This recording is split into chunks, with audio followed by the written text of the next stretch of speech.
Op 29 september 1944 werd operatie Market Garden met het terughalen van de laatste Britse parachutisten gedeeltelijk succesvol afgesloten. In de 2,5 maand hierna volgde er in Noord-Limburg en in Oost-Brabant echter nog een strijd waarbij de bevolking verjaagd werd en veel vernielingen plaatsvonden. Komend weekend laat Lest We Forget zien hoe en waarmee de zogenaamde vergeten slag werd gevoerd. In de dagen voordat het terrein voor het grote publiek geopend wordt, komen er al veel basisscholen uit de omgeving op bezoek.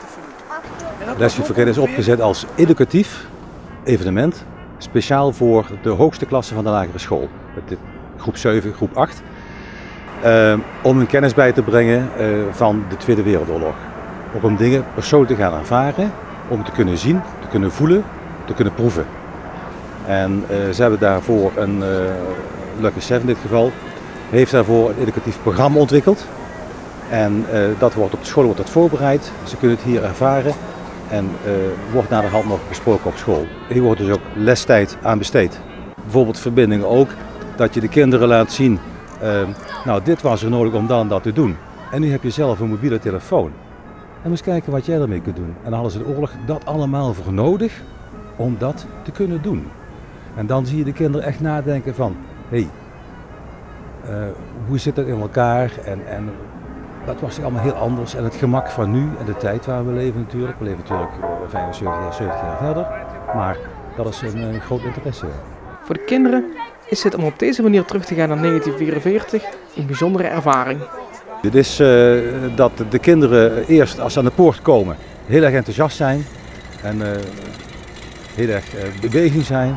En dan komen ze op het terrein en dan worden ze rustiger. Want het is toch wel echt allemaal. En dat maakt heel veel indruk.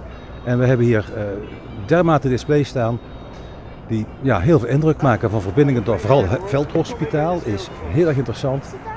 En dat laat zien wat er toch gebeurd is.